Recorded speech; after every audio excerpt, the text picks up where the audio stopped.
The arts are good for our souls. They serve to inspire us, challenge us. They show us our humanity, and we need that in our daily lives. My inspiration comes from the evolving environment of Chicago. The art scene in Chicago is an internationally recognized civic strength. It's a driving economic force for the city. I feel that Chicago is a place where you can really make your mark.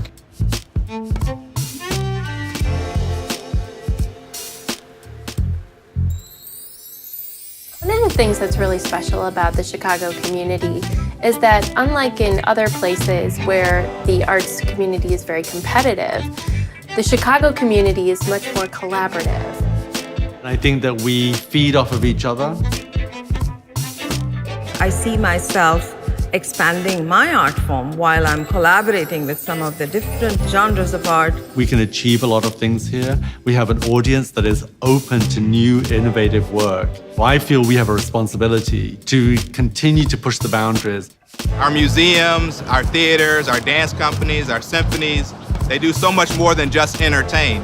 They create jobs and help attract talent, tourists, and investment to the city. So if you're going to be serious about having a strong economy, having quality schools, having vibrant neighborhoods, you need to be serious about culture and the arts. The general operating support that MacArthur provides to arts organizations really allows the artists to make decisions for themselves about how best to use that funding. You are given the freedom, so the artist can breathe and do whatever the artist wants. We have grown because of it. We have taken risk because of it. It's the difference for many groups between being able to plan for the future versus scrambling to make ends meet. On any given day, there are a million things that one can see and do in the arts in Chicago, and it never gets boring. And we're really happy to be a part of that. We've been funding arts and cultural organizations since our beginning in 1978, and we will continue to do so in the future.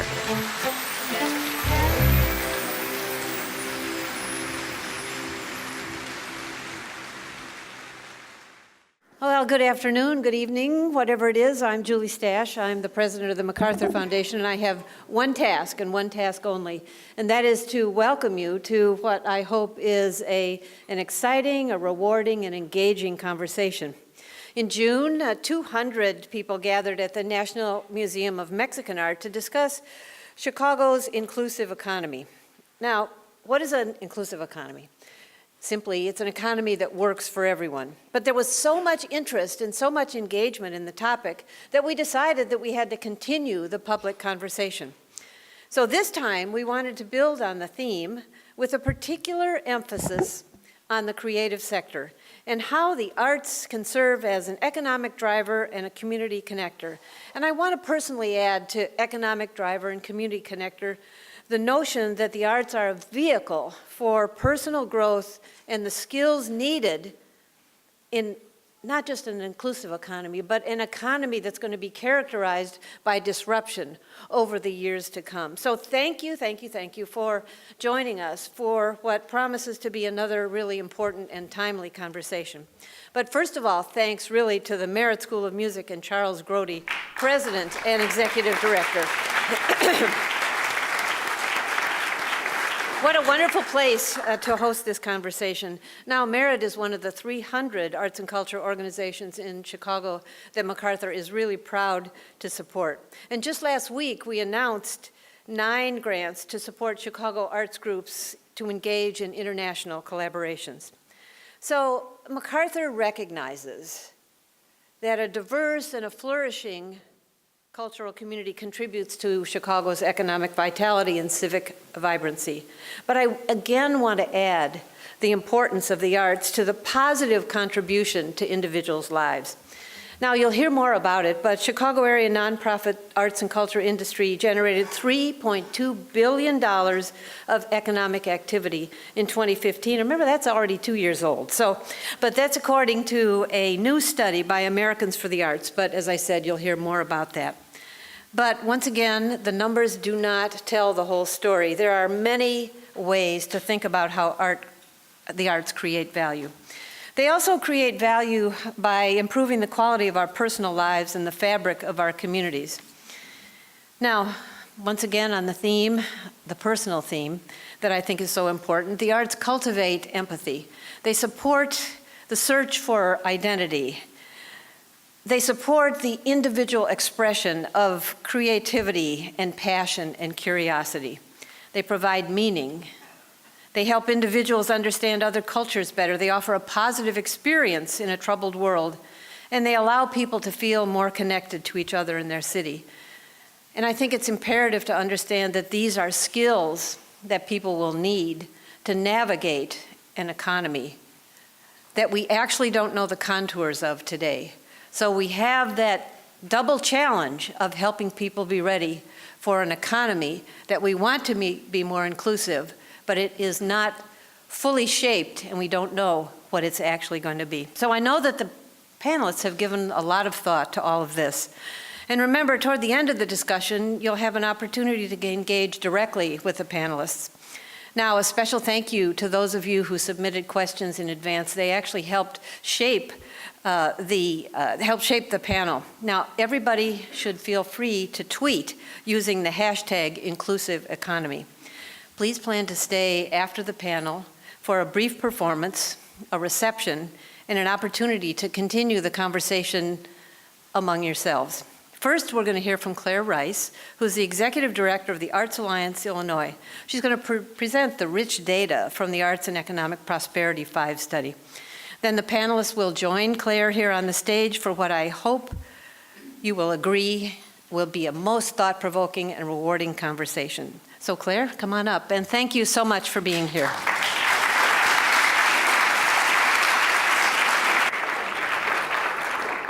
Thank you, Julie, and to MacArthur, and to all of you for being here. As Julie said, Claire Rice, Executive Director of Arts Alliance Illinois, and I get to do one of the best and most important parts of the job today, which is to highlight the extraordinary work of Chicago and Illinois' artists and culture workers in terms of economic and community development. Most of us in this room already know the critical role that the creative sector plays in a vibrant and inclusive economy here in Chicago. But hopefully today, we'll advance that understanding, give you some concrete examples of how arts and culture plays a role in building community and economic impact. We'll talk about some of the challenges embedded in that work, and then how you can further support this work, either through your own practice or through supporting the work of others. So that's going to be the heart of today. First, I'm going to whip through, as Julie said, some of the more data-driven pieces of the puzzle and give you some of the data from a new study, Arts and Economic Prosperity 5, which we at the Alliance did in partnership with Americans for the Arts and with the support of the MacArthur Foundation. We'll welcome the panel up for a meaty conversation, and then we'll turn to your questions. There will be cards, I believe, going around, yes, right? For you to add questions, and you can give those to the MacArthur staff so that we can address those. So us, just very briefly, for those of you who don't know the Arts Alliance, for 35 years, we've been advocating for public funding and arts supportive policies at the local, state, and federal levels. We're the ones encouraging you to take action on the NEA, the Illinois Arts Council Agency, and other critical policies that impact our field. Currently, we need all of you to support a universal deduction for charitable contributions, given the current changes to U.S. tax policy under consideration in Congress. And if you have absolutely no idea what I'm talking about, then I encourage you to sign up for our email lists online. We're also breaking some new ground in terms of systems work in civic engagement, arts education, cultural equity. But in short, I hope all of you will become increasingly engaged with us to advance the interests of the entire cultural sector here in the state. But today, we're going to use the latest Arts and Economic Prosperity study as the starting point for a larger conversation about the creative economy. So for those of you who really love the numbers, you're going to get the numbers out front, and we're going to put those out there for you. We find these, of course, extremely useful in terms of our advocacy strategy. These are going to be really valuable to legislators and policymakers as we defend the impact of the arts, particularly from the economic side. side. But as you know, this is just one slice of a much broader tale, as Julie said. So really the panel is where we're going to dig in much deeper into a broader impact conversation. But we will start with these numbers. These come from a national study. We studied AFTA studied 341 study regions. We here did both an Illinois and a Chicago-specific study. And if anyone wants to nerd out on the methodology, that definitely requires a drink. And I'll be next door, and you can talk to me about the background of how we came to these numbers, and challenge them as you like afterward. So we'll start with total economic impact, as Julie said. We're looking at, and for each slide, you're going to see both the current numbers as well as the last study, which was about 4 years ago, in terms of data from AEP4. So you're going to see consistent increases as well in our impact over time. Currently, $3.2 billion in total economic impact, which includes both organizational expenditures, so for those of you from arts and cultural organizations, all of your expense side is included there, as well as audience event-related spending. So those are the two sort of figures that combine to create that $3.2 billion. In terms of jobs supported in the Chicago area, more than 85,000 full-time employees resulting from or sustained by both the organizational and the audience spending. In terms of income to residents, so how much of that is actually direct wages going to folks? 2.0 billion, right around $2 billion there. Tax base, so we're not only generating revenue for individuals, but of course, the economic impact generates tax revenue for the government, a critical point when we're talking to legislators and policymakers about the value of our work. In the local standpoint, we're looking at 182 million, and then at the state level, 154 million. We talk about what the arts does to generate other revenue, so outside of the ticket you purchase or the admission you purchase or whatever entry fee you pay to participate in an event. Event-related spending has increased to $50.56 a person, which excludes that ticket price. And then many folks are interested in the tourism aspect of arts and culture. So non-resident attendees, as you might expect, spend a greater amount of money around their cultural engagement than residents do. So around close to $100 a person versus about $27, $28. And 38% of those folks say they're specifically coming to attend this arts or cultural event. And they also say 41% of them, around 40% of them, would say they would have traveled to some other community, so those dollars would have gone elsewhere if that event hadn't existed. Arts lovers are civically engaged, as we see here, so in terms of participation in the last election, only 71.5% of Cook County registered voters participated in the last presidential election, and then 94.1% of the folks who participated in this survey voted. Huge volunteer base for our field, as we all know. We rely on those folks heavily. Close to, or 33,700 total volunteers, 1.6 million hours, and that's valued at about $39 million for 2015. Huge, huge impact on our work. In terms of comparisons, not huge surprise that Chicago accounts for a huge piece of the arts and cultural activity in the state of Illinois, both in terms of dollars, as you see here, and jobs, as you'll see in the next slide. 80% of the nonprofit arts sector's total economic impact comes from Chicago, and 77% of the jobs are based here as well. And then in terms of relative size, Chicago was actually the largest survey region included in this particular study, sort of outpacing economic impact activity in any other region by more than double. this is kind of where we're going to transition into our next, it's a great transition to our next piece of the conversation, because I think it starts to go beyond just that literal economic impact that we use, and gets into a broader notion of workforce development and the creative economy. So, for every college graduate who takes a job in an innovation industry, you're creating 5 more jobs. The arts and culture, as we all know, are a huge consideration for folks when they're making career and home decisions about where you're going to live and work. And then, of course, corporations are ranking creativity very highly critical to their work and their workforce, but at the same time, they can't find those creative workers that they seek. So with that, I'm excited to welcome up my panelists. That's just a starting point, again, for our conversation, which we're going to broaden and both broaden and make more specific to the Chicago region. So if I could ask the panelists to come up and join me, I will introduce them.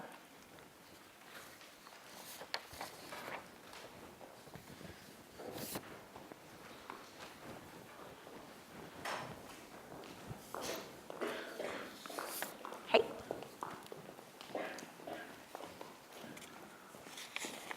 So their bios in your program, their titles don't do them even remotely justice, but to my left, and in alphabetical order, we have Kevin Koval, the artistic director from Young Chicago Authors, Maria Gaspar, artist and assistant professor at the School of the Art Institute of Chicago, Rami Nashashibi, the executive director of Iman, the Intercity Muslim Action Network, and Donnie Smith, the executive director of Donna's House. Can we welcome them?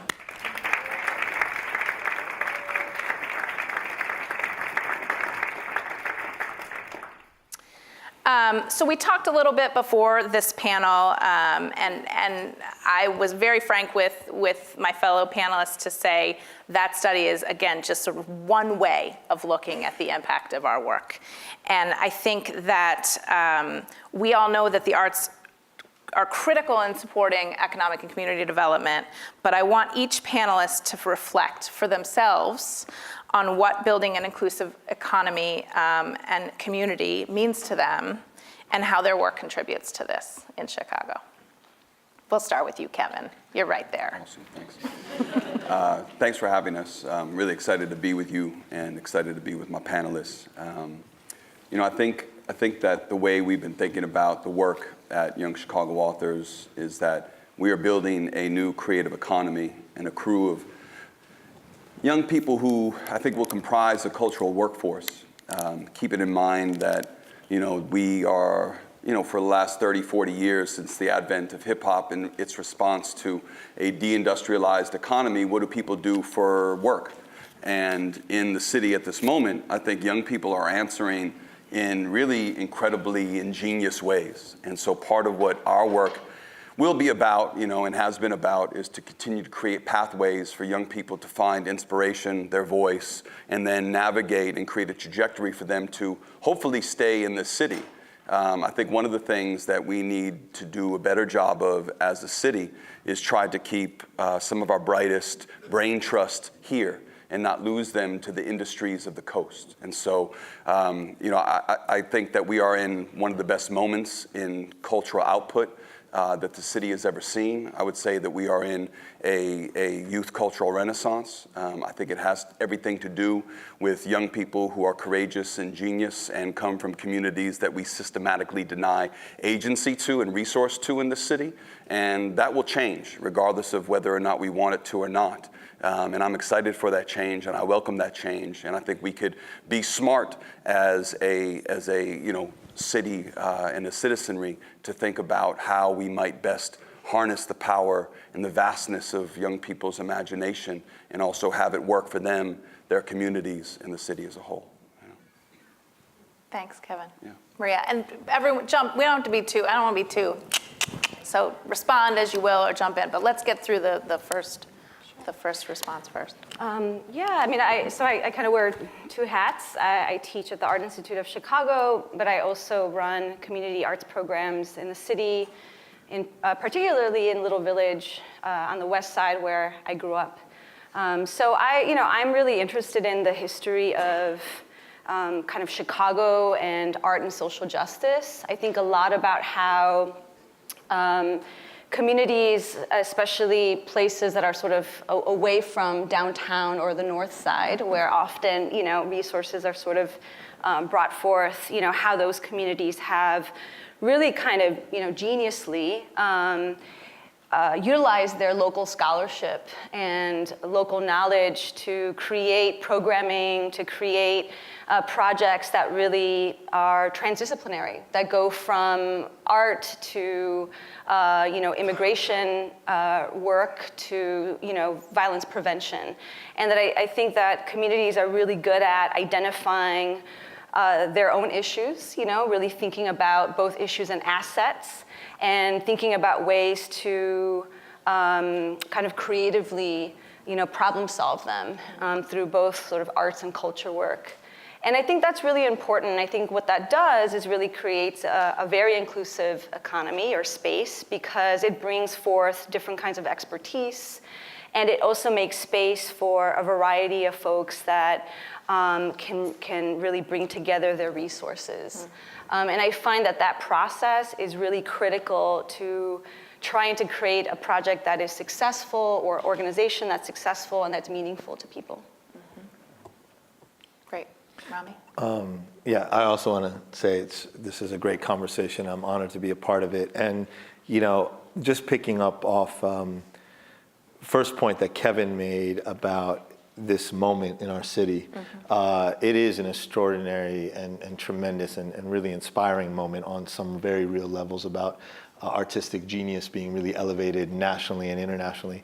That did not happen by accident, though, and coincidentally. And I think that's one of the first points I want to raise, is that when we start talking about inclusivity, it's really because of institutions like Young Chicago Authors that you can make a directly dotted, connected line, in some ways a very thick line, to some of the, whether it's Chance, whether it's Vic, we were just talking about Jamila Woods and all these extraordinary individuals, to institutions that have been supported, flourished, and by individuals who have really fought to make those institutions dynamic and relevant in local communities.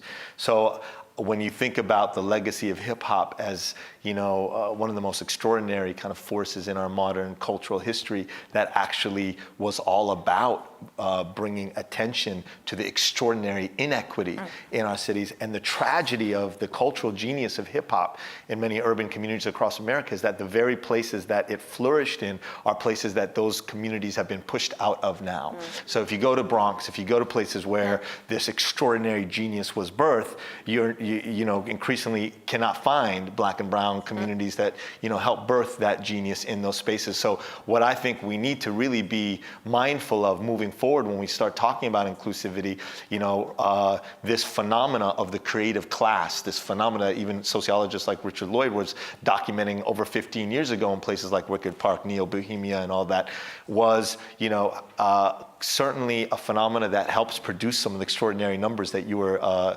evidencing for us on the slides there. The fact that creative genius does help to fuel the economy, but we need to, I think the puzzle before us is, how do we do that in communities that have been off the grid in sustainable ways that still nurture those communities? And I want to suggest that I think what has been demonstrated is deep institutionalization. We must support the institutions that are helping to make that work possible. We have to support the individuals, the artists themselves from those communities, and then create more really viable outlets so that can be sustainable for the communities within which this stuff is so often there on the margins of. Thank you. Yeah, so I thank you for having me. It's an honor to be here. I'd like to pick up on the point Rami just made about the necessity for proximity-based programming. At Donda's House, we work primarily with artists ages 14 to 24 who are from the south side of Chicago, and many of them complain about having to travel outside of their community to experience arts and culture. And Rami was the first person who I heard use the term art desert. And I think that, that's a very applicable term for what we see on the south side of Chicago, just because of the divestment that happens, at the community level and then trickles down, I think, to the nonprofit sector. And then the second thing I think we really need to kind of push back against is this notion of scale.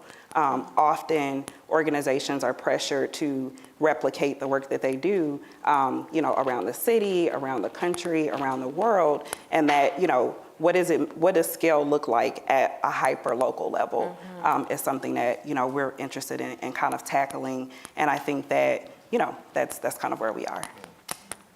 So it's interesting. So I think that I had a question around the uniqueness of Chicago that creates this genius, but and possibly its applicability to other places.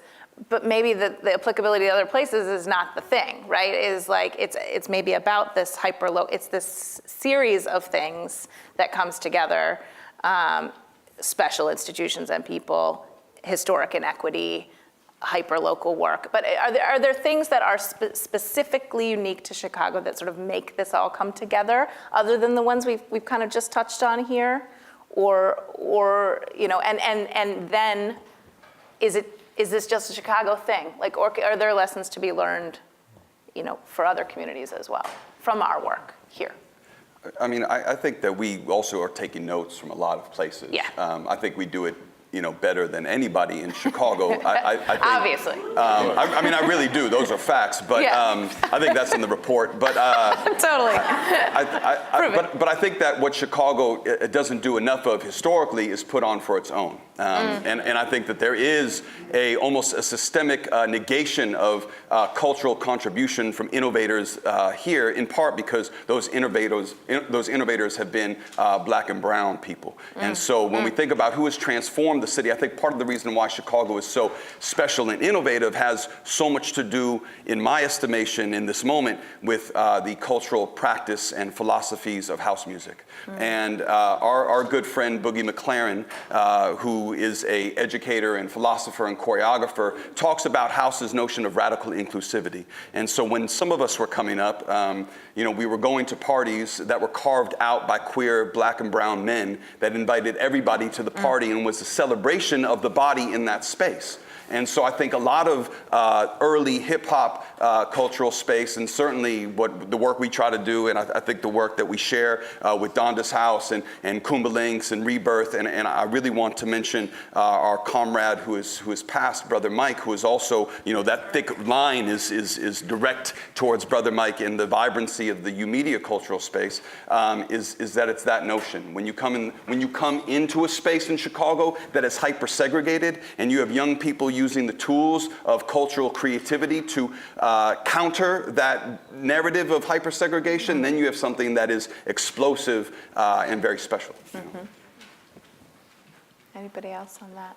Yeah, I would agree. I think there's, post-industrial urban space across the United States has some unique but also very similar undergirding kind of forces that you can pick up. I was just in Ferguson. I saw some of the same dynamics I was seeing in Baltimore and Detroit and Oakland. There are certainly similar forces that have in many ways wreaked havoc in certain communities and also been life forces of extraordinary cultural innovation, inspiration in others. But when you look at Chicago and you take the particular configuration of Chicago and you see, in addition to the power of house and its historical legacy, but let's not forget, you had extraordinary, you had Ahmad Jamal, and jazz greats that were also, extraordinary innovators who at a time when we're talking about, Richard Wright's Chicago, and you're talking about people who were creating cultural windows to the globe, right? Ahmad Jamal had one of the, had a jazz club called Hamra, right? That was this extraordinary fusion between the East and the West at a time where that was unheard of in a city that was still, ready to go to riots if a black body just drifted into white waters on the beach. So to think about the fact that we have been testing the borders. And then I know when we were coming up for Iman, one of the first convenings in a neighborhood like Marquette Park that was critical to bring Black, brown, Arab, Latino, white, Jewish, Muslim, Christian kids together, that happened through the extraordinary convenings of hip hop and bringing Islamic calligraphy and graffiti together and music and doing what we talk about at Iman a lot, about this idea of radically, using arts as a way to radically reimagine the world as it could be, right? And what can that look like for an hour? What could Marquette Park look like for a whole day if we did this huge festival called Taking to the Streets, the very place that King was stoned and bled in, and take the very specific narratives of Chicago, the narratives of trauma, the narratives of division, and use that to invert it as spaces of creativity. And I think we've done that well. I think we've done that in very ingenious ways across the city. But I agree with Kevin, we haven't celebrated that as much as we could to make that part of the larger narrative of the city, that we, it shouldn't have to take Obama loving Chance for us to love Chance. We should kind of get ahead of the curve on some of the artistic genius. I mean, the Mick Jenkins and these guys should be selling much more than they're selling. They should be opening up for us much more than they are. And I think, how do we begin to fight for that representation at the tables? I know I've sat at a couple of tables where there've been grant making and I've been honored to be a part of that at DCASE, but I know, as most of you all know, it takes voices at the table that are ready to fight for you, to get you included. And I think we need a little more of that radical courage to be able to advance our voice and be more, I think, proud of the narrative in all its both beauty and pain. I also think young people in Chicago currently are merging their identities in a way that we haven't seen. So when you think about this notion of a community organizer or an activist being separate from the identity of an artist, many of the young people are both and I think that, what does that mean if you're both community organizer and artist, and how can arts organizations empower that agency and support that agency? Because I think that, in the past, artists were kind of like, I'm an artist and I'll make a song that supports kind of a social justice initiative, or I'll do a project. But today's artists and activists are kind of united. And that's interesting and I think very unique to Chicago. I'm thinking a lot about spaces historically that exist, sort of very specific parts of the city. I'm thinking about, Casa Aslan, which just, closed down and developers have now bought it. And, that Pilsen neighborhood is being super gentrified right now. And thinking about the sort of charge that art has had in the city. I think about the National Museum of Mexican Art being started by local school teachers who understood that there was an absence of the representation of Chicanos in Chicago. I think about Gwendolyn Brooks. I want to lift up also women artists on this panel. Gwendolyn Brooks and Margaret Burroughs, who was working in prisons and doing incredible work with incarcerated people, and then doing work in the community. I think so. I think that folks are merging. That I think Chicago is really good at almost being able to sort of merge these various kinds of ways of working. And I think Chicago is also really good at identifying ways of creating really interesting radical community processes. That to me really speaks to very, very interesting radical methodologies that I think absolutely could be beneficial for other communities or spaces, And I think, communities are not monolithic, they're incredibly nuanced, complicated, layered, right, specific. And I think that's really, really important.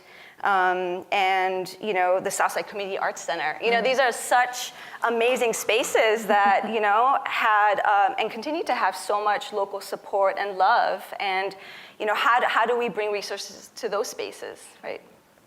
Yes, so you've touched upon a couple of interesting things, I think, in addition to the really, the special sauce that is this place. But I think we've also talked a little bit about some of the challenges, right, in this work. Certainly funding and equity is a huge one. Organizations that focus on cultural traditions and art forms of communities of color have a fraction of the resources available to larger arts groups. We've talked a little bit about gentrification, and when arts enliven and reimagine a space, does that automatically mean that the real estate developers come in afterward and change the character and the fabric of that place? Would love for you to specifically perhaps reflect on that piece and examples you've seen of how to avoid that if it's possible, and or other challenges that we have to grapple with when we think about this work. So yeah, if you solve the gentrification problem, that would be amazing. Can we take care of that today? You know, it's interesting because I think about, you know, and I do agree that, you know, for me, one of the secret sauce dynamics of Chicago that perhaps in other major urban centers is not always is there is that we have to, you know, I value the fight to keep us in each other's faces. And that's something, we shouldn't overlook that. Even when we are in radical disagreement with one another, there's an extraordinary value in that, the idea of proximity. I think in some, and keeping us at the table with one another, even around the most thorny, contentious issues, because at least there's that space for both dialogue, robust debate, and then hopefully eventually more coalescence around a collective vision, a more equitable vision, a more humane and dynamic vision. I think it's interesting, the conversation around gentrification, because I think we have opportunities in neighborhoods in Chicago that are so still off the radar when it comes to even gentrification. I mean, again, I think about places like Marquette Park. How do we model investment, doubling down? I mean, when we used to do and we work to see Gemalita Tilden, and you know, when we were working with DCASE on the World Cultural Music Festival stuff, and we used to do these maps where they would disseminate the maps of musical performances across the city. And this is something that through Enrich Chicago and other vehicles now we're lifting up, but you would see literally all these dots all across the north and, you know, northwest side and downtown, and literally one or two dots. And it would be the program that we're doing at the Harold Washington Cultural Center. We're doing a program in the Beverly Arts Center. That was about it. And so when we're talking about arts deserts, I mean, there are vast numbers of communities across the city. There are significant still places that I think we have an opportunity to really, you know, I think gentrification and issues in neighborhoods where people are getting priced out is a very real issue. But I also would like to see, how do we go double down now in neighborhoods where that isn't so much of the immediacy topic, right? Like if you go to Market Park and Inglewood and other neighborhoods, you know, still neighborhoods around Lawndale on the west side, South Shore and other places, where are you, you know, how do we demonstrate an ability to make a difference there when we begin to start really valuing those institutions, demanding representation at every table that we're at? You know, what are we doing to build long-term institutions? Because I think we all know that without some long-term institutional presence, you know, there is going to be very real little chance for sustainable change. And so I think those opportunities exist still in the city. I still think we need to grapple with this larger issue of arts, you know, precipitating displacement, you know, arts development precipitating displacement. But I think there's a set of principles and ethics that I think we're wrestling with right now about representation that would make that, you know, something that, you know, could, I think, alleviate that significantly. And I think there are, there's lots of arts programming happening on the south and west side of Chicago. It's just not being counted, right?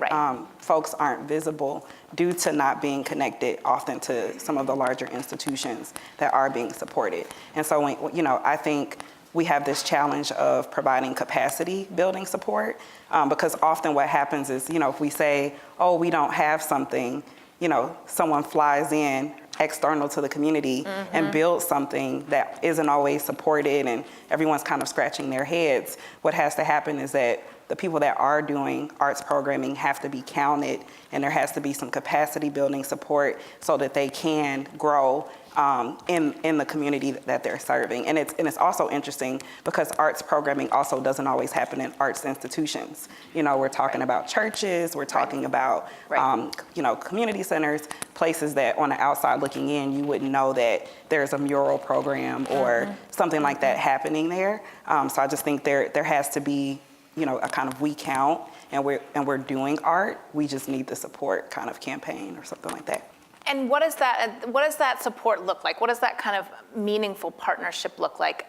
Which is certainly not like large white institution come to community of color and say, come to our, you know, come on a field trip. It's not that, right? We know it's not that. So how does one enter a community and in a authentic and engaging way as opposed to a, you know, paternalistic type way? Because I think we have a lot of folks from some of those art or cultural institutions in the room who are thinking about these things and want to go there. So I think the survey or the report actually gave like a very good solution, and that is skill-based volunteers. I know that we've certainly benefited from skills-based volunteers at Donda's House, and there are lots of organizations that they understand programming, but they don't understand evaluation, or they don't know how to do that well, or they get marketing, but they don't get, you know, administrative or the finance component of things. And so just providing those volunteer hours, I think I was excited to see, you know, how many hours volunteers were providing to organizations in the city and in the state. But I would also challenge people to look outside of, you know, their communities, look in these areas where we have art deserts to provide that skills-based volunteer support. And I just want to tease out the meaning, I think, a little of what I presume to be even the notion of an art desert. Art desert is not that there isn't art being made in communities. It's that art institutions have yet to invest in the same way that they have in central, predominantly white Eurocentric spaces. And so I think part of what, you know, we need to do, and I think part of our vision is that we don't need, as a community, as a city, we don't, you know, and this is no shots, but we don't need a central opera house, and that's a beautiful space, you know. But for the work that I think we're all engaged in, the work that we believe in, our notion is that we need to build micro-guerrilla sanctuaries where young people feel safe block to block, community to community, to come into spaces to be themselves without apology and without the long institutionalized arm of criminalization, where too often young people are brought into a, you know, central white institution, and, you know, they're told, well, this is art. This is what the canon has preserved, and you don't see yourself reflected, so then you don't see yourself in the future either. And so I think part of what, you know, we need to be about is also understanding that art desert doesn't mean a lack of culture or art being created in that community. It's just that we need to then push up and build larger and larger platforms and safe spaces within communities for people to gather. And I think, you know, I think there's seeds of that, right? But more, you know, broader. A quick two-step thought, you know, is one, in the spirit of the study that you have, you know, organizers deployed community-based research methods a while ago that also brought the actual research into the hands of the actual communities that are most directly affected by that research. And I think if we were to partner with major institutions, you know, who would partner with community-based researchers to actually produce a heat map of sorts. Because I think part of what you know, when we think about Donda House and we think about all the extraordinary art that's there, I think about people like K-Love, who right now is touring tirelessly across the country. We got extraordinary artists, and part of what, you know, like Kevin says, they're there, but they're having to travel across the country and world just to pay rent back in Chicago. And, you know, back home, they're running programs weekly, seeing hundreds, if not thousands of young people off their own budget. I know this, and they're all around, Phenom, K-Love, all these folks across the South and West Side. They don't really, outside of one or two institutions that occasionally bring them in, we don't really know them that well. And where's the research that lifts them up?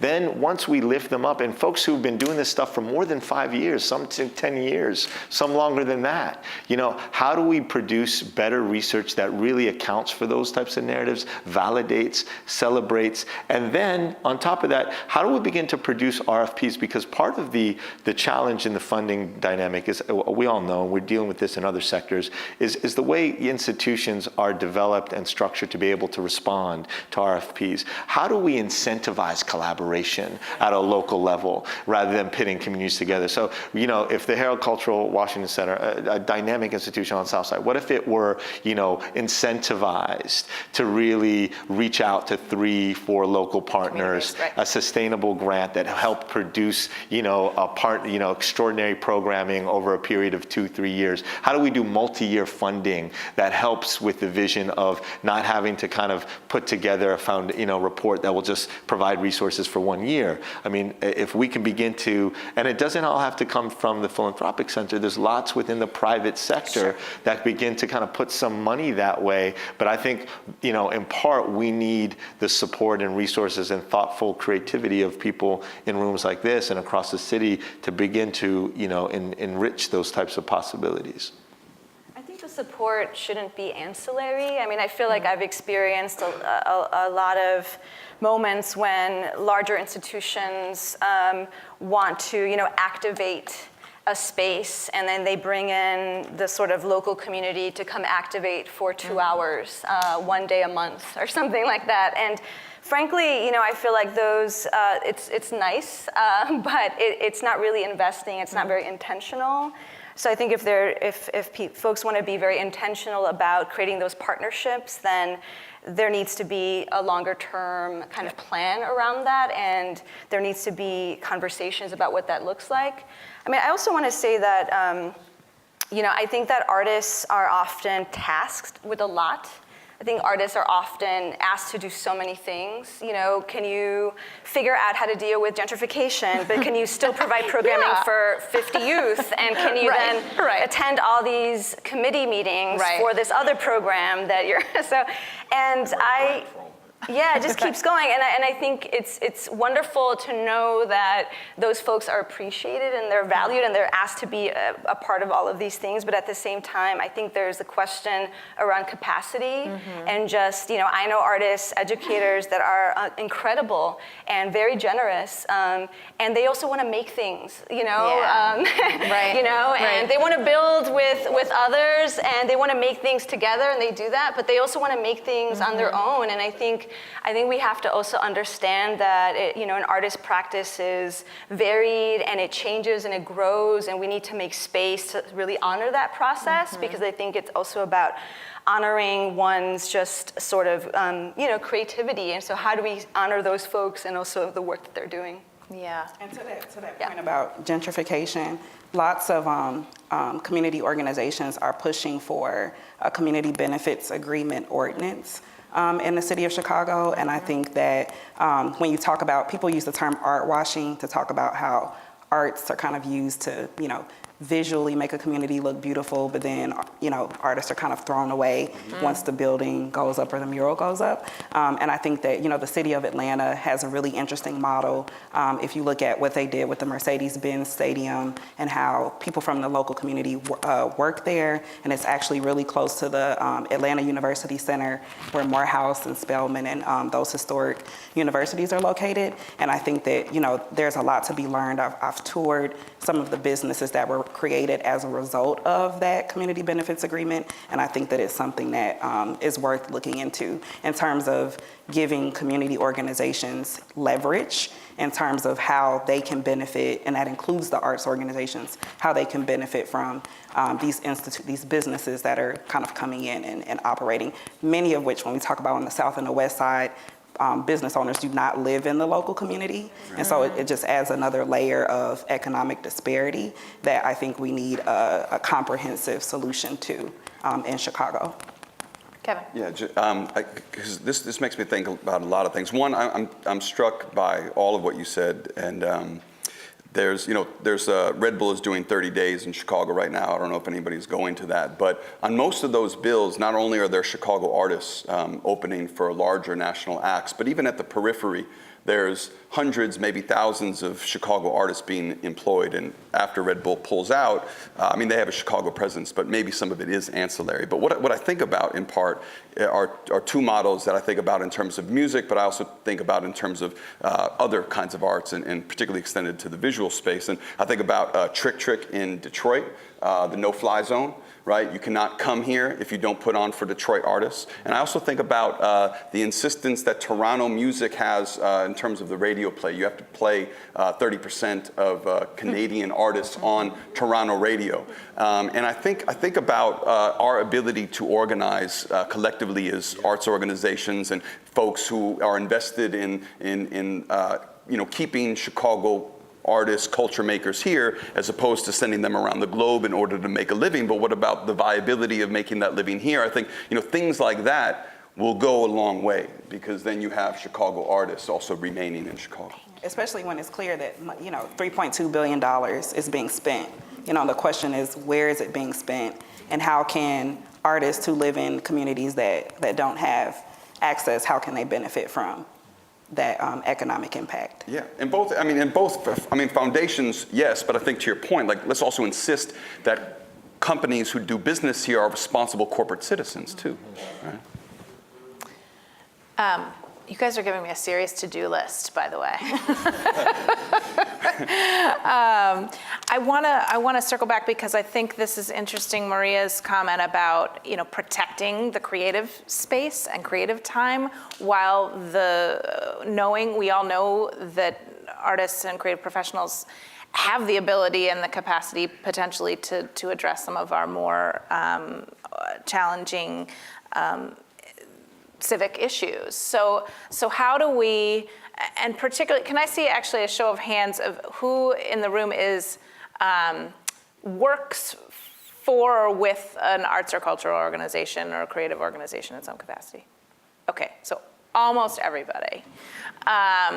So I guess my question is around, we still want to encourage folks who are outside the choir to be a part of this conversation and to engage with the work. How do we make sure, one, that we're not talking to ourselves, but then if we market ourselves as problem solvers and wanting to be at tables, can you answer your own challenge, Maria, of saying, yes, I want to be at this table, and yes, we want to elevate the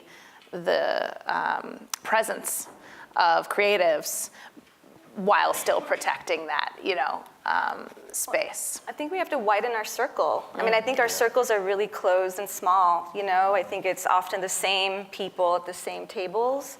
I just saw a couple days ago that a Chicago Foundation did a special granting or special awards ceremony where each artist that was given awards got to choose another artist to get a smaller award. And I think there were over 86 awards given. $1,000, right? 3 arts. And so I thought, wow, that's a really great model, because what it's doing is it's reaching out to those artists in their particular communities that are then identifying an artist as to bring them in. Mm-hmm. And we know that organization does a lot of professional workshops and things like that really offer really great skills to artists. And so I think that was a really interesting gesture to make, mm-hmm. and a really important one. So I'd say, how do we make our circles, or how do we break from, is there a way to sort of break out from that circle and really expand and really identify on a more, local level who these folks should be at the table? Yeah, for me, that makes me think. I think that's brilliant. And, the idea of, to your point, if the people who look to artists and art as a genuine way to begin to problem solve real issues, then we need to value that and even monetize it on some level, mm-hmm. in terms of the incorporation. So for instance, even in other fields, because I think we've also, part of that widening circle is a problem in the broader sector, how we, we silo where's the social services, where's arts, where's organizing, and that being an arts organization has to have a particular look and feel that looks like a opera spot or looks something like downtown, and we need to broaden that. So, for us, for instance, I was just mentioning we do behavioral health. We have as part of our clinic, we have like a 3-4 month waiting list for folks getting in to have a behavioral health visit on the south side of Chicago. And we're talking about South in Market Park, and people are coming from tons of communities.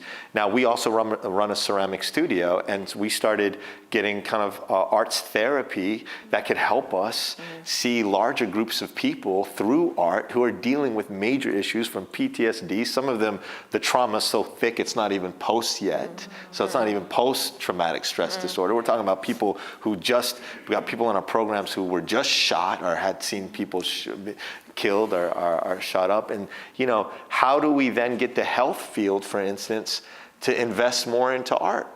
How do we get other fields that may have more additional access to resources, and certainly the private sector that is claiming to want to be more, there are those out there who are making bids for high-level projects in the city, who want to be better corporate citizens. How do we make sure that the collective kind of advocacy to put line items that support more innovative interventions with the arts is part of that? But I think we have to, and again, classic organizing, sensibilities broaden this collective self-interest. It can't simply be so narrowly defined. So I fully agree about how do we broaden the circles so that people are taking a vested interest and investing in actually advocating for arts as a critical part of whatever they're doing.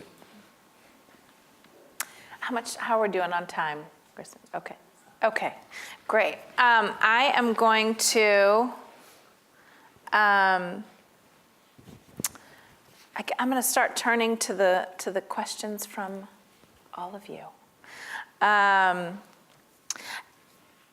I please encourage you to keep bringing them up. But I'll start with a media question, which is great, perfect. Which is that media, both mainstream ethnic and community media, are not covering and informing about local arts and culture as much needed and deserved. How do we get more visibility, to the point you're talking about in terms of holding up our own? What role does media have to play there, and how can we get them more engaged? I mean, yes and no, right? Because or not. I mean, no, and I just say, we're also in a week where Chance is hosting SNL too, and so we're also in a moment where there is actually a lot of narrative about Chicago. It's just coming from the wrong spaces, and it's coming from the same white supremacist criminalized imagination. And so part of what we need to do, and part of what I think we're all engaged in, is countering that dominant narrative. And so part of that is then also about propping people up to tell the story about the city and its neighborhoods and what's happening on the block, as opposed to only allow a certain monolithic narrative, and faux exposés about communities that are not from the people who live there. Of course, and famously, Chuck D talks about how hip hop is a vehicle for, a black CNN, and I think that remains true. And I think we are best served by then, creating and maintaining these kinds of industries so people can also then tell their own stories, as opposed to be reliant upon, agencies and institutions that have a benefit in telling these criminalized narratives in order to also then fund a privatized prison industrial complex. Yeah, I was just thinking about the work of Goya Paz and Free Street Theater, and they just got a really awesome award through ProPublica. So they're going to be doing a really interesting project, and ProPublica deals with media. I'm interested in the work of City Bureau here in Chicago that is really focused on community stories and thinking about, you know, who the narrator is of these stories. And they do something called the public newsroom, you know, a couple times a month where they bring folks together to really identify topics and lead conversations and then, you know, be part of kind of workshopping ideas. And so I think those models are really important, and I'm thinking a lot about how I think those kind of radical, I think of them as like radical journalists are really kind of redefining media across the board, and you know, we need those folks right now more than ever. And even you think about the work Free Spirit Media is doing, Emil Cambry and the Social Change Film Festival. You know, there's a lot, I think, happening in media in Chicago and youth media in particular. Chicago is actually kind of like the epicenter of youth media in the country right now. And I think we have to, you know, attend those festivals and, you know, share those mini documentaries as much as possible. Yeah, I also, you know, and I don't know how many media folks are in the room, but I think you would probably hear, hey, it's hella hard just to be a good journalist these days to tell any type of story that when they're shutting everything down. So I think, you know, we know journalism in of itself is already in the midst of a particularly conventional, good, old school journalism is you know, they're in an extraordinary grip of all this hyper sensational stuff that is looking for the narrative that you talked about, Kevin. So I think the point is, again, how do we, you know, I remember when we were trying to get stories, and in fact, we would get a story, but then you would get like, you know, just, you know, very few views, and then we can get comment and chance to put something on Twitter, and something, boom, we get, you know, millions of views for a festival or something that we're holding off. I think the point is too, how do we again prevail upon private sector creative interventions, whether it's Google here or other folks, to help invest in the type of alternative media platforms that genuinely give us a platform that can circumvent the already, I think, deeply the deep agenda that is not really going to change anytime soon. So I think the question is really for media, how going back to new media and alternative media, because I think that's where the future is, and we've already seen artists who've been able to ride that into a complete type of independence like Chance. And we just, I think, need to find ways to creatively double down on that. And also, I think arts organizations opting out of stories that paint a certain narrative. I know that, you know, we kind of, for the longest, I'm sure Kevin could echo this, every story about Chicago was violence. You know, what are you doing about the violence, the South Side? And often our organizations are contacted in ways to, you know, kind of, to showcase this problematic narrative. And we finally and many of them are foreign news sources. Like for the longest, there was this French kind of obsession with Chicago violence on the South Side. And we just opted out. We said, we're not, you know, kind of what is the point of, you know, what are you hoping to showcase? And if it's about Chicago violence, we just stopped participating in those interviews. And so I think the onus is also on arts organizations and arts organizational leaders to push back on those narratives and to not participate. Right, and to take on more asset-based narratives, absolutely. And to also, I mean, there's a lot of PR firms in Chicago, you know, and a lot of them have either, you know, they have some section of their, you know, year that is about, you know, either pro bono work or maybe a discounted rate, or, you know, even pushing them to be corporate, you know, responsive. If they could push out Kellogg's cereal, you know what I mean? Then certainly we should be able to also craft a narrative about what's actually facing young people or any person in a community and tell a more robust narrative as opposed to, you know, the nonsense that gets out now. This is sort of a capacity question, you know, how you encourage cross-platform partnerships and collaborations with organizations that are barely struggling with their own workloads and financial goals. Like, how do we collaborate when we feel like we can't keep our head above water? So I know one of the ways that we've navigated in Donda's house, we just turned 4 August 1st. So we're brand new, we're still toddlers, if you will. But what we've done is just partnered with larger institutions. So we've done a lot of programming via, you know, Brother Mike, with U Media, We actually have a program called Project Us that has 5 very different partners, and we work out of U Media. And I think one of the biggest challenges for new organizations and for community-based organizations is space. And so if if you're a company, or if you're a church, or if you're a community center, really thinking about how you do programming. Often, these institutions feel like they have to kind of come up with programming, and I think that kind of the best way to address the challenge is to actually reach out to folks who are doing programming and then just provide the space.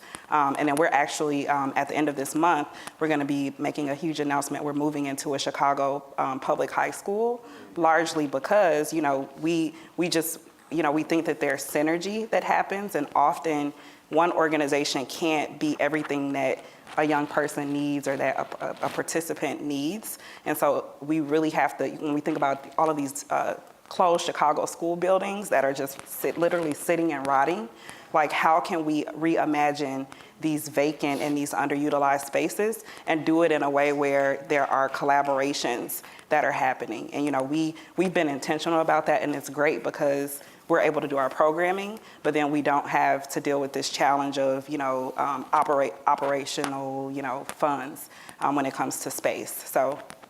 I mean, to that point, I'd like to see, and I think this is where we can all participate in the kind of a cultural paradigm shift on collaborations. I mean, if we start writing about it, we start talking about it, we start insisting, collectively, I think those of us, again, who have interacted with philanthropy see how they pick up on trends and fields and are responsive. If we start that kind of, quite frankly, that grassroots demand, that you support and incentivize that. I mean, example in Chicago, Old Town and Eman, for instance, we were applying to Doris Duke for a collaboration. Now, Old Town, is extraordinary and as it should be, well-resourced institution in terms of many years in history. Eman, a smaller organization, but we had very honest conversations about parity, about what it would mean to create a series that would bring different communities together, and that put us in proximity with one another, engaged, and we benefited from the extraordinary experience of Old Town. I think Old Town benefit from much of the grassroots rootedness of Eman and much of our arts work, but that we were applying to national funders, right? And we got it for 3 years, but we didn't get it the second time around.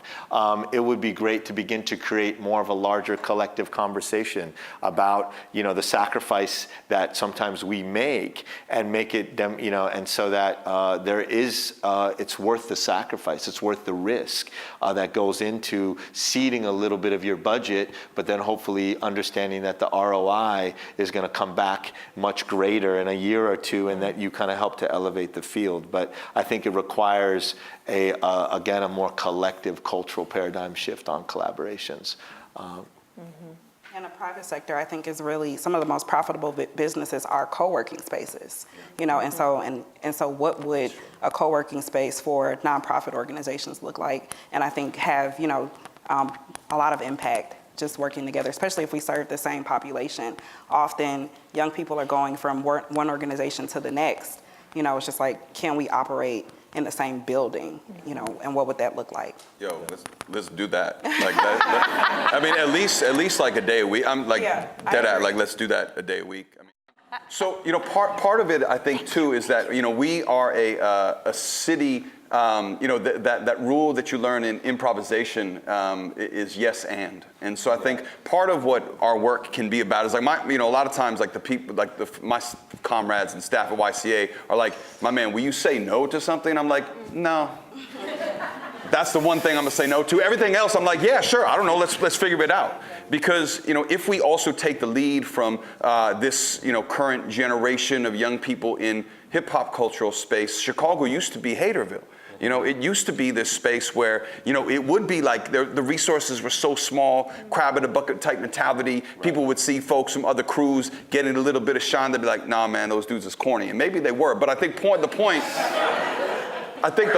is that Also, young people use the tools of hip hop cultural practice to traverse the city in a new way to create a vibrant all-city cultural landscape that is making the difference. And so I think cultural organizations then obviously should follow suit. I mean, you know, and obviously, like we, you know, Donnie and I, we build with the same young people. You know, we recently hired one of their graduates, you know, to be one of our teaching artists because they were so well, you know, curated in, you know, under y'all's mentorship that they were just primed to then show up and like do incredible work in our space, you know. Absolutely, and I think kind of a next step, I would say, because we've all been talking about wanting something active to come out of this conversation, would be if you are an arts organization like the Harold Washington Cultural Center that has space, maybe we can create like a, and when I'm saying we, somebody, unless no one else volunteers to do it, I can do it, right? This is where I always get myself in trouble, right? Signing myself up for stuff. But if we had a list in the city of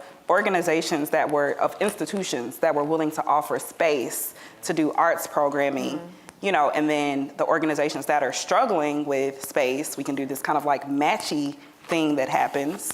That could be something concrete that happens from this conversation.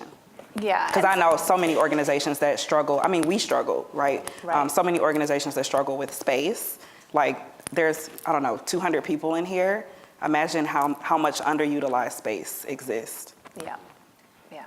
And part of it is sometimes the resources may exist for this, but aren't known or easy to access, or, you know, it's part of it is a communications problem, part of it's a resource problem, I think. I talked about the notion of this audience as the choir, and this question is great in that the panelists and you all speak on the fact that not everyone in the choir is singing the same song, is on the same page of music, and how can folks in the room center most disinvested communities without neocolonialism?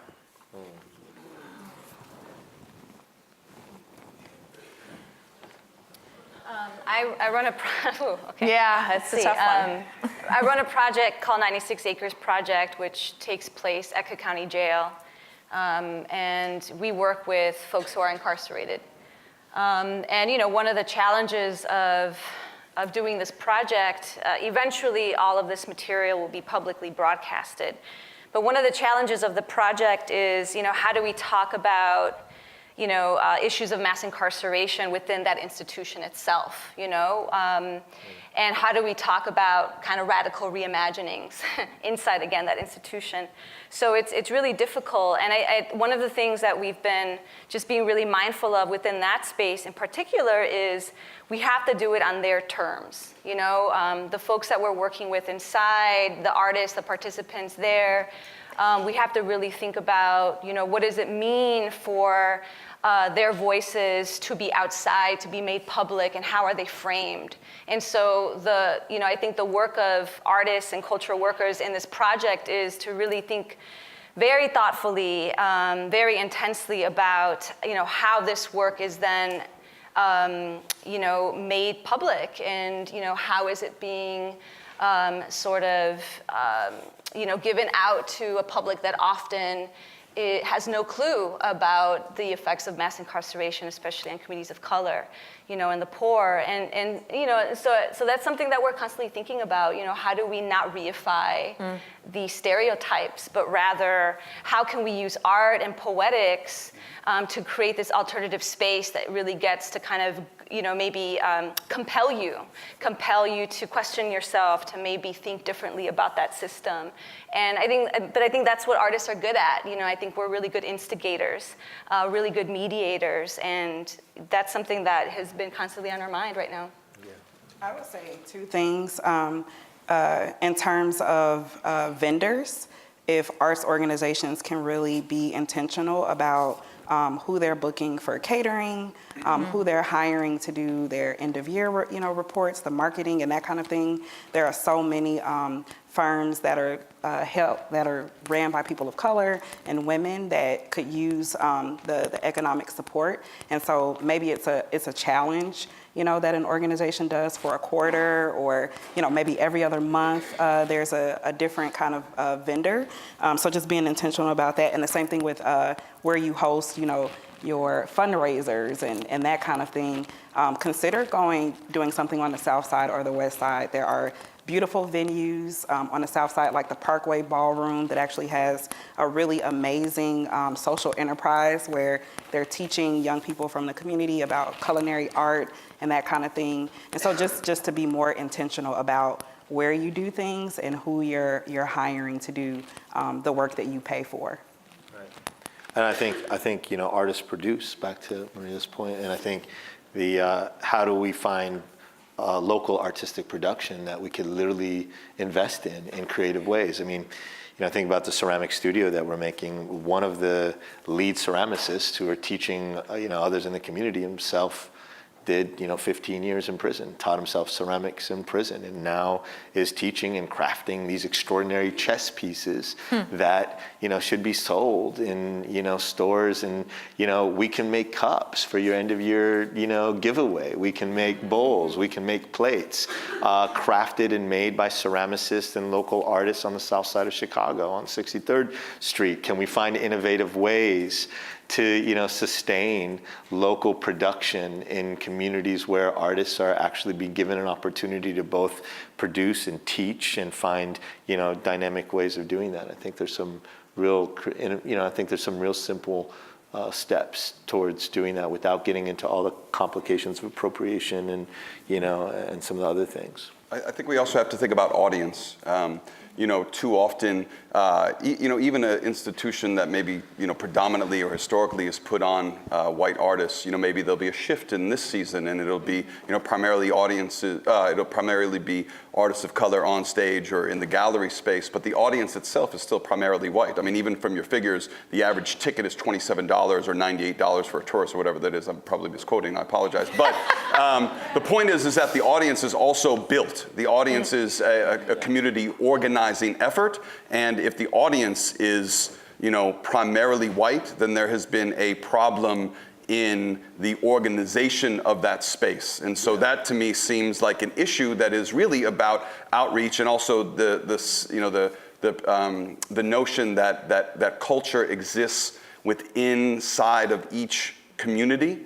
And we as good meaning white people should not be those paternalistic, problematic fathers and mothers where we are bestowing upon the masses what it means to be an artist or have culture. It's like, no, STFU, and also, thank you, and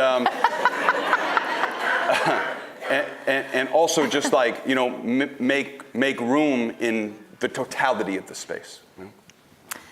So I have so many good questions, but we're running out of time. So I'm going to have you close with two. We're going to go down the road line with this one, and then we're going to close with this one. This one and this one. Yeah. Right? So to the study earlier, have artists and arts organizations already lost when they're trying to make a case for their work in monetary terms? And is there a way to speak that language while also retaining art's role in proposing other ways to know and to value our work? So, how do we get sort of past what I presented earlier and really change the narrative about value? So I would say we haven't lost the fight, and I would say that because we deal with this in terms of talking about the effect that the push for STEM has had on arts programming, particularly in school settings.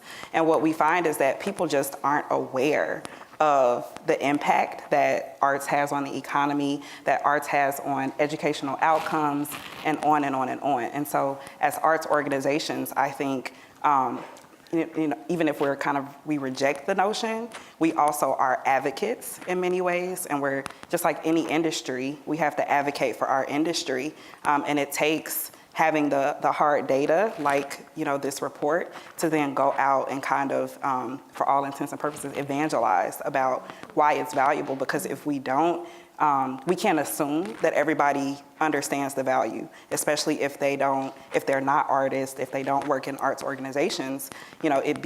Imagine, whatever it is that whatever industry you're least connected to.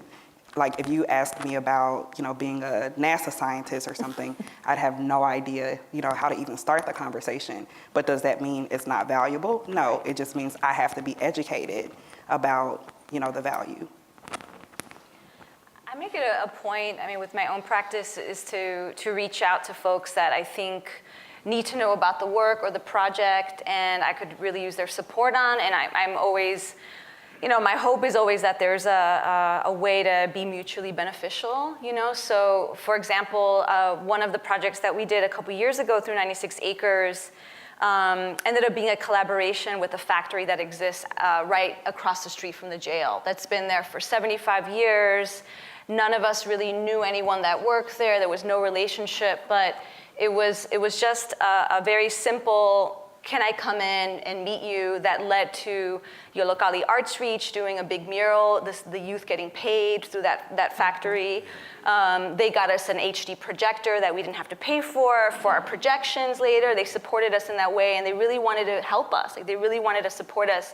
They didn't want to get involved in anything political, but they wanted to support us, right? Which in a way we got them involved, and that was really powerful. And we're hoping to build off of that relationship moving on. And so I think that, it's for me, it's been really important to sort of hook up with different kinds of folks outside of the field and sort of see if there's any way to collaborate, to partner, to even just share ideas to make the work better.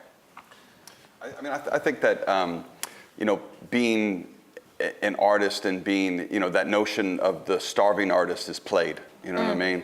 And I'm tired of being broke, and I'm tired of being like having the most, I'm tired of being like the coolest person at the table and also being the brokest at the table.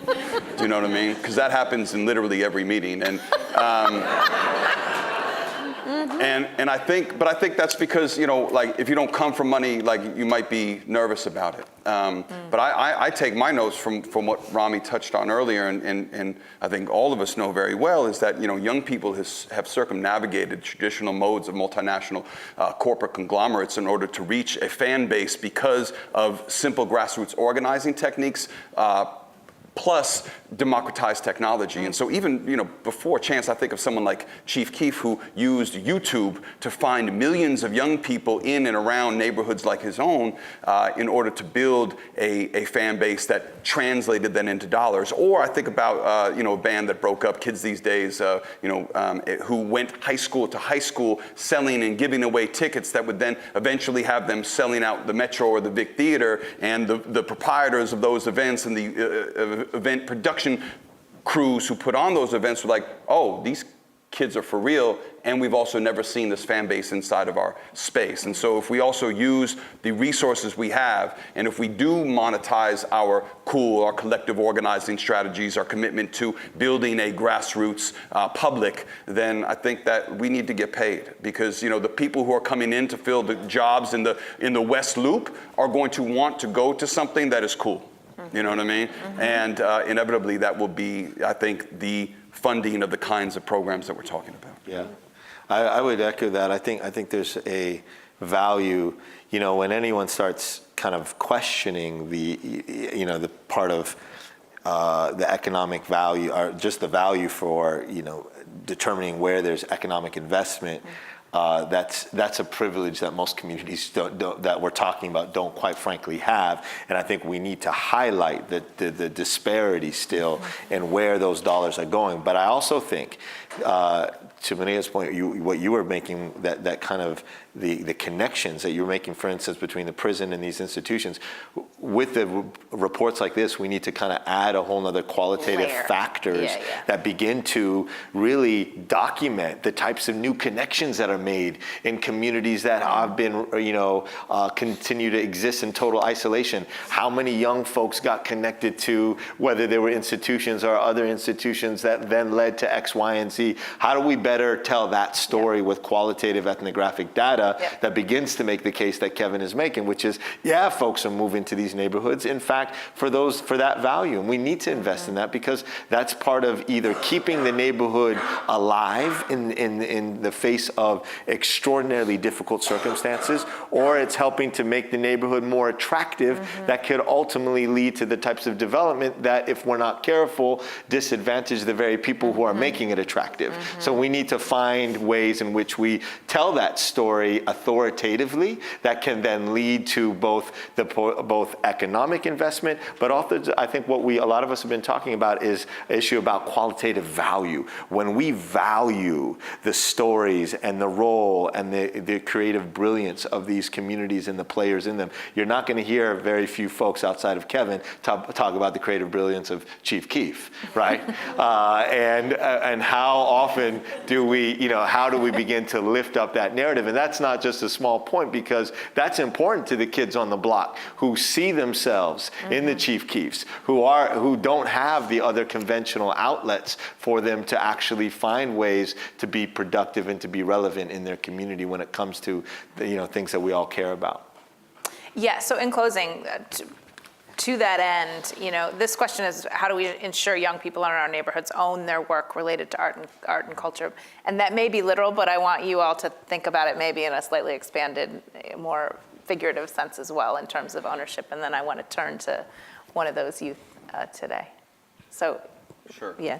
I think for us, it has meant that we create jobs in our organization. And, we not only have a rich, history of young people coming through the organization, but we also, over the last, 7 to 10 years, have been about the work of preserving and creating full-time and contractual work for young people who come through the organization, both as artists, but also as administrators and as, thought leaders in the organization. And so, we right now have a crew of teaching artists, our teaching artist corps, that exist as not only arts educators, but also micro-community organizers within 3 high schools in a particular neighborhood. We have 7. We need at least 77 or maybe 162.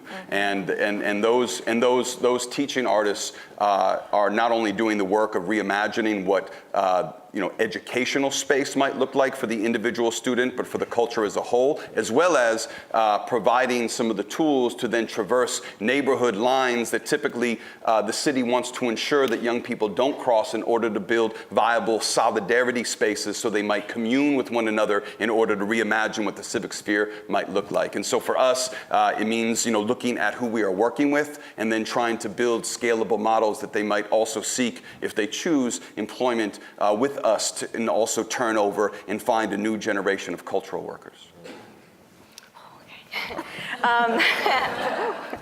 I work with a lot of teachers, and I'm an educator myself, and I think that, the relevant curriculum is really important, curriculum where, young people can see themselves in it, and also educators where they can literally see themselves in those educators.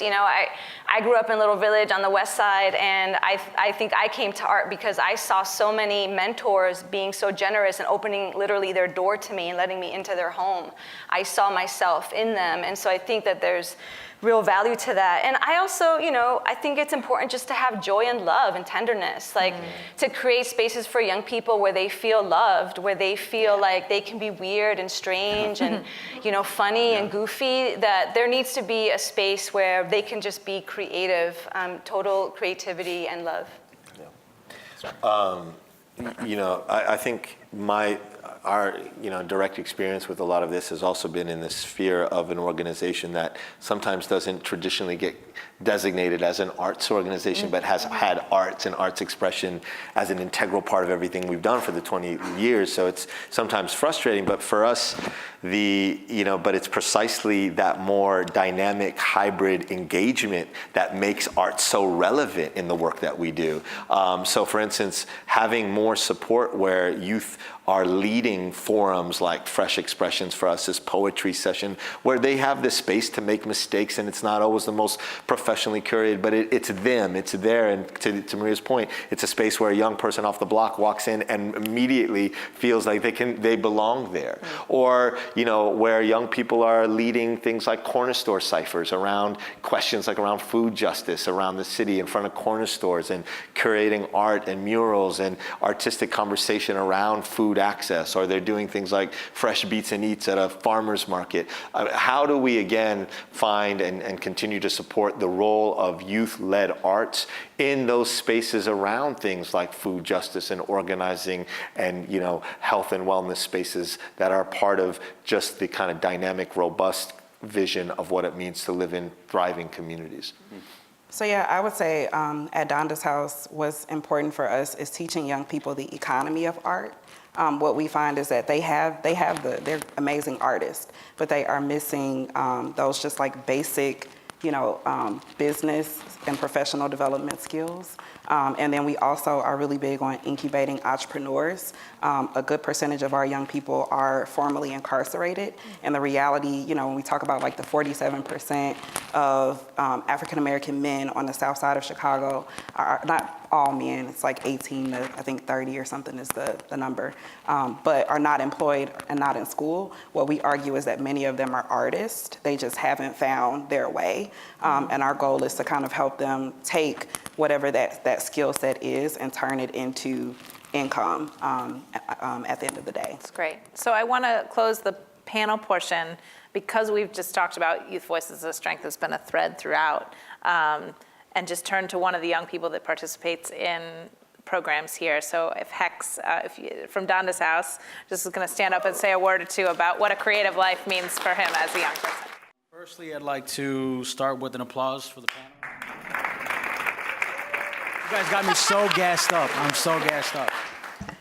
Okay, so what does creative life mean to me?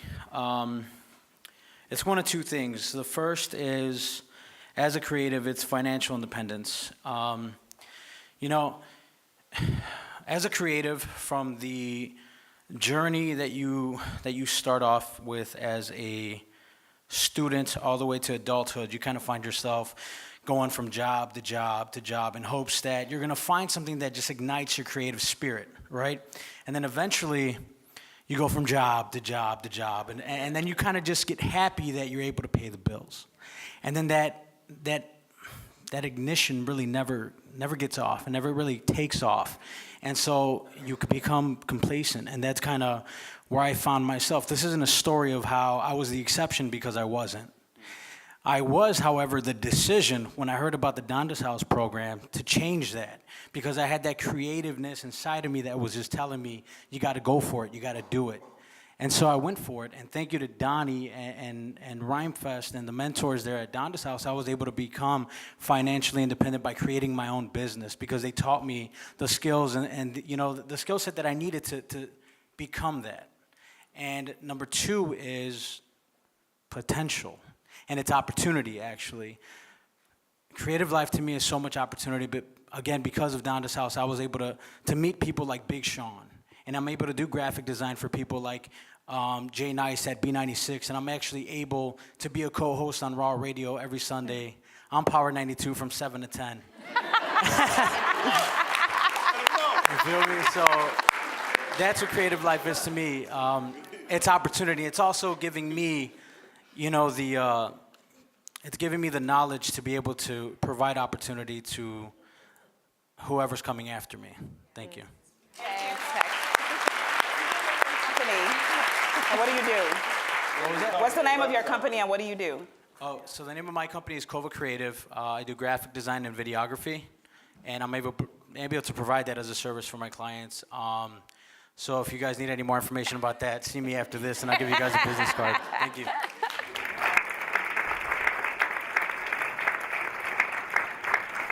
So one more round of applause for our panel.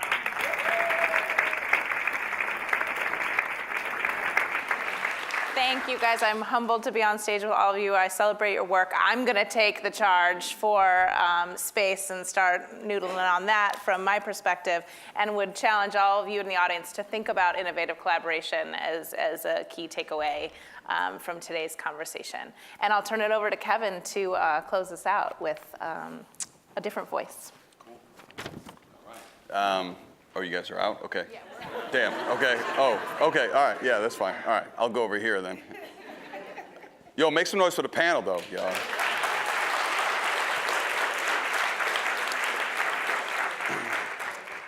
So yeah, thank you, and that was a really great conversation. And I'm excited to introduce to you a very proud South Side representative, a intersectional womanist, a graduate of Gwendolyn Brooks College Prep, currently in her first year at Columbia College Chicago studying film and television. Patricia Frazier is also a member of Assata's Daughters, and we were in the car the other day and she was fielding phone calls about the No Cop Academy campaign, doing PR and organizing work with them. At Young Chicago Authors and Lotta the Nabon, Patricia's been a representative on stage, final stage, for a number of years, and has been a part of our most intensive program over the summer. We have a 12-person apprenticeship program called the Bomb Squad. And Patricia has been a shining example of what dedication to the pen looks like. She will be a voice that transforms literature. I think a few things before I introduce her. One, in the spirit of why we're here, you know, she's receiving a small stipend monthly from Young Chicago Authors, but she is also in the midst of looking to get out of her shitty retail job. And so I just want to plug for Patricia that she is very hireable for a great hourly or, you know, more than that wage. I mean, we're talking like 25 an hour at least, you know what I'm saying? Patricia is also Chicago's current Youth Poet Laureate. It is my pleasure to introduce you to Patricia Frazier.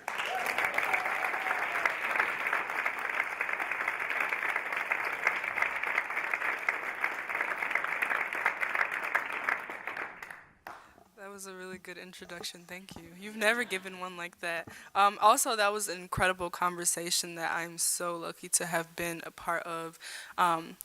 Adding my little 2 cents on, I think another thing would just be to add youth to like have a seat at the table, participate in the panel. Whether that be youth like my friend Eva Lewis, who's doing TED Talks and like doing a lot of the political work that some Chicago adults aren't doing, or my Uncle Chris, who listens to Chief Keef in his spare time and has been in and out of prisons and out of the prison industrial complex. Both voices are very, very important and very needed in these conversations, so thank you. I am Windy City. Here is my tomato head baton scattered badge in blue. I got my cousin's ears of corn gentrifying in the melting pot. My mouth a mercury lake, I baptized John Baptiste in a barn fire. I am Windy City of red meat, stockyards of men in factories, inside my belly a jungle of segregated joints. Rub my navy pores with the blood of betadine boys, making steel and stealing it. I am Windy City of Cabrini Green giants. Hear my Newport throat croak an 8-hour workday, a Haymarket rally in the projects, pipe bomb at Pullman's Pied Piper. I work for no one. I am Windy City of bloody gums. My teeth a collection of patina-coated churches. My Ferris wheel earrings Shoshikana for the rest of white-ass Illinois. My boys cleanse the white city with a storm of gunpowder tears. I am Windy City only dressed in white on Valentine's for all my lovers massacred at the hands of Chirac, a man I don't know who keeps trying to wife me. Chirac is Boo Boo the fool and foolish who bull with peeping toms who have a license to strip search. Chirac turned churches into resale gun stores. Chirac a trap song sirenade sung into the wrong ear. Chirac city of lost, boys under the hood. Chirac could never take my face value of Royal Flush in Chicago River, my leaning Sears Tower of pizza, my Heineken and soul food, gout feet tap dancing barefoot with my hot-headed friends, my confetti-fleshed comrades. Come, break bread with me.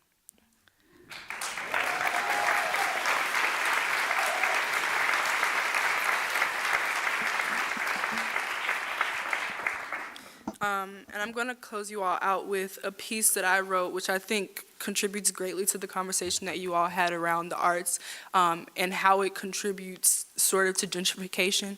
It's about a neighborhood that I grew up in, Inglewood, and yeah, I'll let the piece speak for itself. Ingle, verb, to coax, wood, noun, land of trees, land of finesse, land of growing, giving birth, burning bush, black belt and redlining, urban planned and dictionary decoded now, most dangerous neighborhood in all of Chicago. Inglewood, the bloody name nobody wants to have, but everybody wants to hold. I heard y'all made me a token for Black death, made a sacrilege of me before even stepping foot on my soil. I heard white kids been beatboxing my name in their poems, an imperialism jukebox produced by Fox News. They made a SoundCloud chopped and screwed diss track of my body for street cred. A white girl called me a war zone, but ate my name in the trenches of her teeth. She say, Anglewood. I guess nobody told her my curves too obtuse to fit comfortably between her lips. My name is something earned. A plus-size pilgrimage only bucket boys know. A covenant of closed schools and colored girls clawing their way out of me. My name is screaming a pleading no, while Rom does what Daley did to my sister Hyde Park. Another gentrified black girl gone. But us black girls don't be getting no Amber Alerts. Tried to do the same to me once. Bombed the first black family to make a home in my skin. Gave up when there became more niggas than bombs to throw. Then realized how to bomb a colony of niggas through the TV screen. Call it modern warfare technology. Why you think the anti-Inglewood rhetoric percolates its way through Chicago bodies, a blood clot of black on black crime, when North Side neighborhoods get to call their violence intercommunal?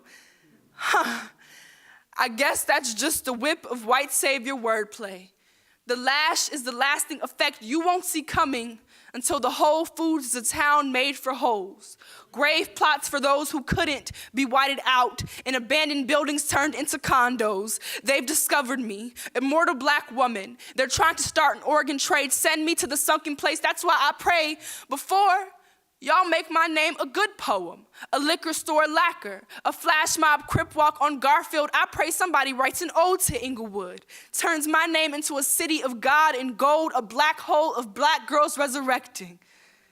But y'all rather my name, the tree that is soiling the rest of the forest, cut down, hill, to a landfill where white privilege plays Rom the builder with the bloody syllables of my limbs.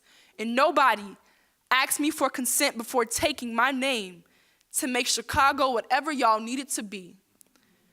I raised the girl who wrote poems. Heard she say my name real well. Call me a non-perishable.